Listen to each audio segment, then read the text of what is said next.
अस्सलाम वालेकुम। Let's start with the Turkish political system. Turkish political system में हम सबसे पहले देखेंगे कि इसके कॉन्स्टिट्यूशंस कितने हैं। It has 4 constitution. 1921 का है, 1924 का है, 1961 एंड फाइनली 1982 का जो कॉन्स्टिट्यूशन है वो अब तक चलते आ रहा है। ठीक है। ये प्रेसिडेंशियल सिस्टम है, प्रेसिडेंशियल फॉर्म ऑफ गवर्नमेंट है। इसमें जो प्रेसिडेंट होता है वो हेड ऑफ़ स्टेट भी है और हेड ऑफ़ गवर्नमेंट भी है। जो टर्किश पॉलिटिकल सिस्टम है इसमें जो है ना सेपरेशन ऑफ पावर्स है। एग्जीक्यूटिव ब्रांच, लेजिस्लेशन और जुडिशरी, ये तीनों अलग अलग काम करती हैं। जो एग्जीक्यूटिव पावर्स हैं वो काउंसिल ऑफ मिनिस्टर्स एक्सरसाइज करते हैं। ठीक है। काउंसिल ऑफ मिनिस्टर को प्रेसिडेंट अपॉइंट करता है। ठीक है। एंड लेजिस्लेटिव पावर्स होती हैं वो ग्रैंड नेशनल असम्बली में, जैसा हमारी नेशनल असम्बली होती है इसी तरह की इनकी ग्रैंड नेशनल असम्बली है। एंड फाइनली जुडिशरी जो है वो इंडिपेंडेंट है, वो एग्जीक्यूटिव और लेजिस्लेटिव से इंडिपेंडेंट है। Then there comes executive branch. Executive branch में सबसे पहले हमारे पास आता है प्रेसिडेंट, क्योंकि प्रेसिडेंशियल फॉर्म ऑफ गवर्नमेंट है तो इसमें सिर्फ इसका जो नई इनकी अमेंडमेंट हुई थी तो इसमें उसे क्या कहते हैं, सॉरी, प्राइम मिनिस्टर जो है वो उन्होंने ख़त्म कर दिया था। ठीक है। तो प्रेसिडेंट जो है that is head of state and government. 5 साल के लिए इलेक्ट किया जाता है। यूनिवर्सल सफरेज होती है। और जब प्रेसिडेंट इलेक्ट होगा ना उसको, वो पार्लियामेंट का मेंबर नहीं होगा। ठीक है। और अगर वो पार्लियामेंट का मेंबर है तो उसे रिज़ाइन करना पड़ेगा। इसी तरह 40 साल उसकी उम्र होनी चाहिए और मिनिमम उसके पास बैचलर डिग्री होनी चाहिए। और एग्जीक्यूटिव पावर्स जो हैं वो प्रेसिडेंट के पास होती हैं या फिर मिनिस्टर्स के पास होती हैं। ठीक है। प्रेसिडेंट ऑफ टर्की जो है लीडर ऑफ कैबिनेट भी कहा जाता है उसको। और अभी के जो करंट प्रेसिडेंट हैं वो रेसिप तैयब एर्दोगान है, AKP पार्टी के, जिसको जस्टिस एंड डेवलपमेंट पार्टी भी कहा जाता है। Then there comes legislative branch. इसमें 600 सीट्स होती हैं ग्रैंड नेशनल असम्बली की, और ये 600 सीट्स जो हैं 81 प्रोविंसेस में से इलेक्ट की जाती हैं। ठीक है। 5 ईयर्स का इनका भी टेन्योर होता है। और इलेक्शन थ्रेशोल्ड कितना है कि 10% जो है ना विनिंग क्राइटेरिया होना चाहिए कि किसी भी पार्लियामेंट में रिप्रेजेंटेशन के लिए किसी भी पार्टी को एटलीस्ट 10% जो है विनिंग, या उसको कहते हैं कि थ्रेशोल्ड कि 10% उनकी रिप्रेजेंटेशन होनी चाहिए पार्लियामेंट में। ठीक है। लोकल गवर्नमेंट सिस्टम भी है जो इनका जो है पॉलिटिकल सिस्टम टर्की का, ये सेंट्रलाइज्ड है, हाईली सेंट्रलाइज्ड है।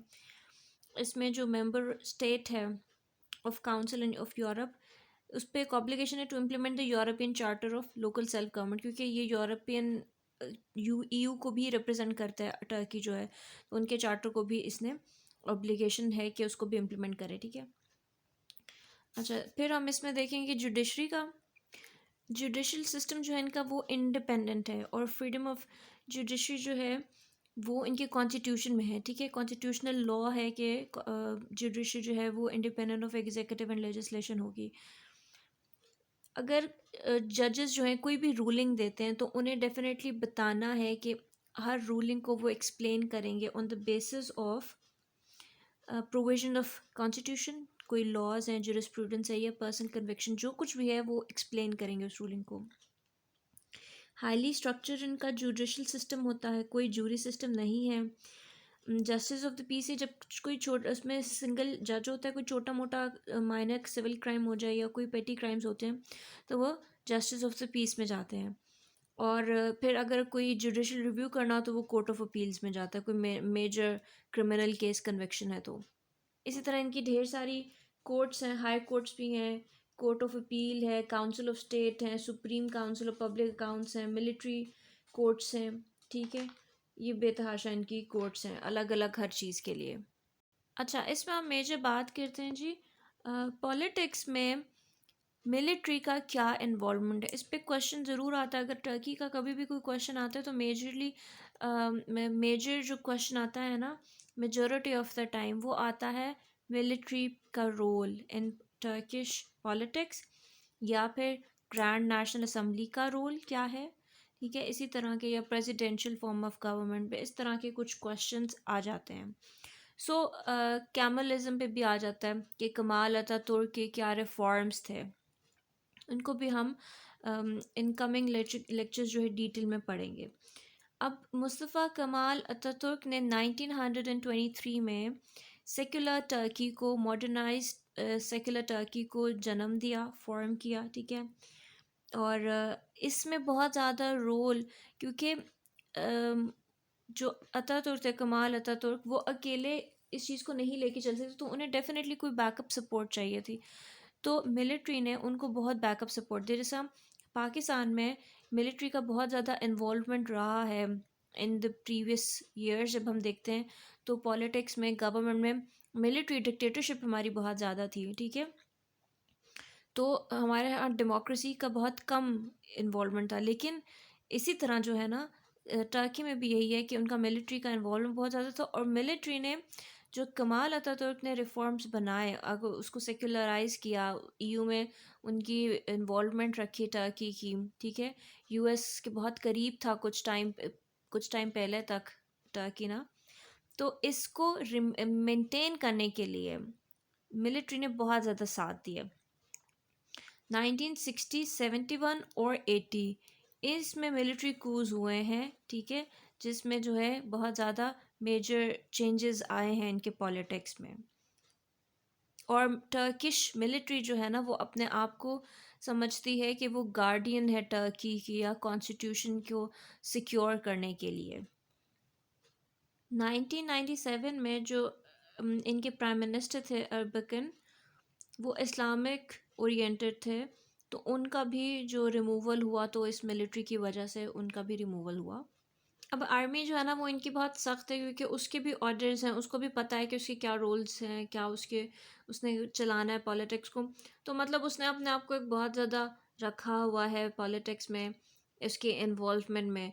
तो आर्मी जो है, फोर्सेस जो हैं, वो अपने आप को कहीं पे भी कुछ भी अगर ब्रीच होता है कॉन्स्टिट्यूशन का, सेक्युलर नेचर का ब्रीच होता है, तो army is ready to intervene.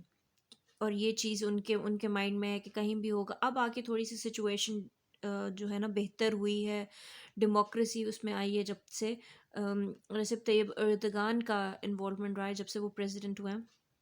तो चीज़ें बहुत थोड़ी अब इस्लामाइजेशन की तरफ भी वो जा रहे हैं। पहले तो वो बिल्कुल सेक्युलर स्टेट थी ना, अब चीज़ें जो हैं वो काफ़ी बेहतर हो रही हैं। जिस तरह ये उनकी आया सूफिया की जो मस्जिद है, वो उन्होंने, अब देखें, पहले वो म्यूज़ियम था, तो अब उन्होंने मस्जिद को रिवाइव किया है। इस तरह की चीज़ें हो रही हैं, ठीक है। सो आर्मी का क्या रोल था कि वो अपनी ड्यूटीज़ फुलफ़िल कर रही है। कोई भी जो चेंजेस आएंगे कॉन्स्टिट्यूशन में या रिपब्लिक ऑफ टर्की के कैरेक्टरिस्टिक्स में, अनचेंजेबल कैरेक्टरिस्टिक्स में अगर कोई चेंज आ रहा है, तो उसको प्रोटेक्ट करने की उनकी ड्यूटी है। और वेस्टर्नाइजेशन, टर्की की वेस्टर्नाइजेशन में मेजर रोल ही मिलिट्री का रहा है, ठीक है।